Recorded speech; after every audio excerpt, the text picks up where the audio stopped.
રાજકોટના મુક્કાજી સર્કલ પાસે જે સરા જાહેરમાં 4 રાઉન્ડ ફાયરિંગનો બનાવ બન્યો હતો અને આ ઘટનામાં એક કૃષ્ણદીપસિંહ નામના યુવકનું મોત નીપજ્યું હતું. તે મામલે રાજકોટ ક્રાઇમ બ્રાન્ચે મોટી કાર્યવાહી કરીને આરોપીને દબોચ્યા છે.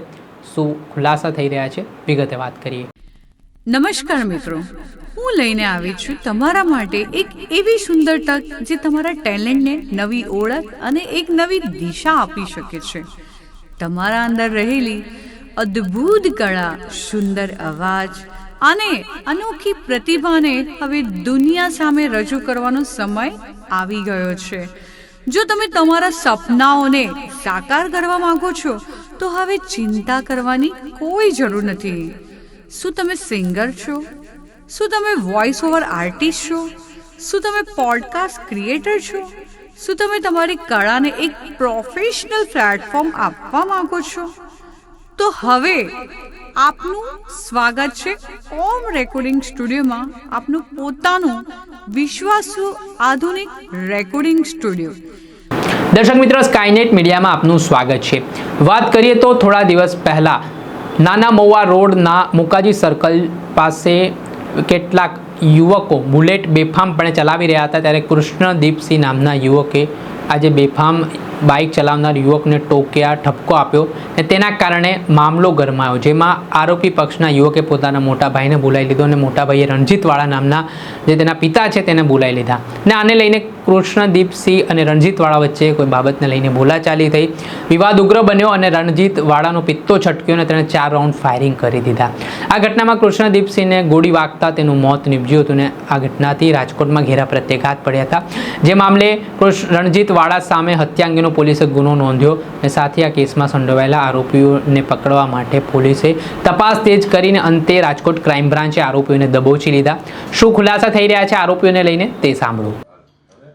ગઈકાલ તારીખ 8 જુલાઈ 2026ના રોજ આશરે રાત્રે સાડા 9 વાગ્યાની આસપાસ રાજકોટ શહેર તાલુકા પોલીસ સ્ટેશન વિસ્તારમાં આવેલ મોકાજી સર્કલ પાસે એક હત્યાનો ખૂબ જ દુઃખદ અને ગંભીર બનાવ બનેલ હતો.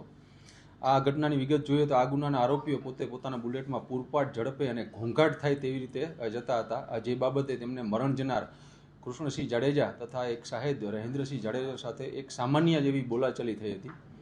આ સામાન્ય બોલાચાલીનો ખાર રાખી અને આરોપી રાજવીર વાળા અને તેના ભાઈ એ મારામારી શરૂ કરી દીધી હતી અને આ દરમિયાન આ આરોપી રાજવીર વાળાના પિતા રણજીત નાજભાઈ વાળાએ પોતાની પાસે રહેલ ગેરકાયદેસર પિસ્ટલમાંથી ફાયરિંગ શરૂ કરી દીધું હતું અને આ ફાયરિંગમાં કૃષ્ણસિંહ જાડેજાને પેટના ભાગે અને માથાના ભાગે ગોળી વાગતા તેમનું મૃત્યુ નીપજ્યું હતું અને બીજા સાહેબ રહેન્દ્રસિંહ જાડેજાને માથાના ભાગે પિસ્ટલના કૂંદાથી ગંભીર ઈજાઓ પહોંચાડી અને આ આરોપીઓ ત્યાંથી નાસી ગયા હતા.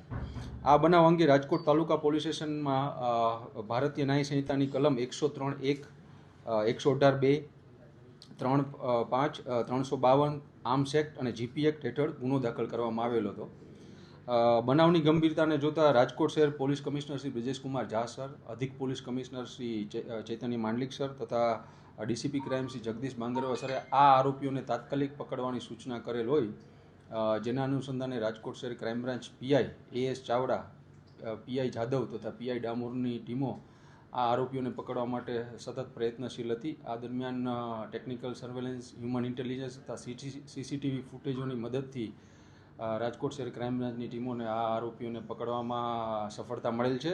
આ આરોપીઓના નામ છે રણજીતભાઈ નાજભાઈ વાળા, કે જે મુખ્ય આરોપી છે, અને એમનો પુત્ર રાજવીર રણજીતભાઈ વાળા તથા એક કાયદાના સંઘર્ષમાં આવેલ બાળ કિશોર પણ આમાં સામેલ છે.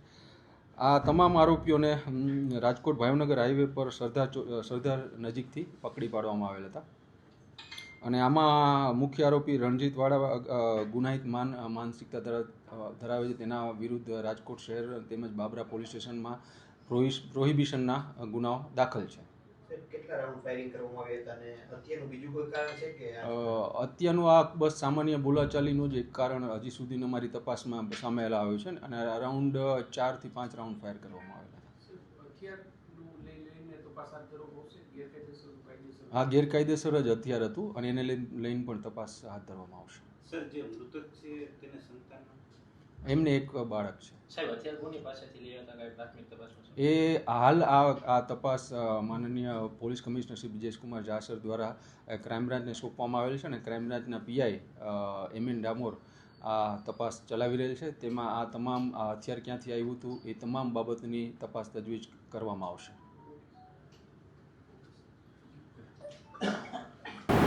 જે આપણે સાંભળ્યા હતા ક્રાઇમ બ્રાન્ચના એસીપી તેમણે આ ઘટનાને લઈને માહિતી આપી છે અને આ ઘટનામાં સંડોવાયેલ રણજીત વાળા અને અન્ય આરોપી છે તેમની ધરપકડ કરી હવે તેમને જેલના સળિયા પાછળ ધકેલવાની તજવીજ પોલીસે હાથ ધરી છે. દર્શક મિત્ર, આવા જ વિડીયો જોવા માટે સ્કાયનેટ મીડિયા જોતા રહો, લાઇક કરો, શેર કરો.